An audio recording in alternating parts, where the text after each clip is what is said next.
ఎందుకు నాన్న అంత కోపంగా ఉన్నావు? నేను హాస్టల్లో ఉంటానని చెప్పాను కదా, ఇక్కడ ఎక్కడికి తీసుకెళ్తున్నావు? హాస్టల్స్లో ఎందుకు నాన్న? మనూరు అమ్మాయి ఎక్కడుంది, వాళ్ళ దగ్గర నుండి చదువుకుంటే మాకు ధైర్యంగా ఉంటుంది. నేను చెప్తే నువ్వెందుకు వింటావులే, పదా.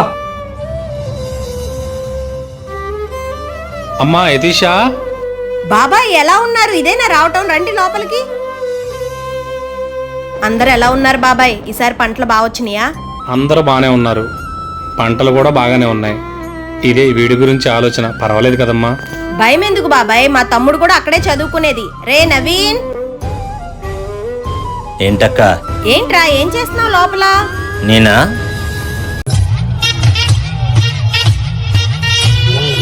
చదువుకుంటున్నా. నీకేం పర్లేదు బాబాయ్, ఇద్దరు చక్కగా చదువుకుంటారు. నేనున్నాను కదా, నువ్వు జాగ్రత్తగా వెళ్ళిరా.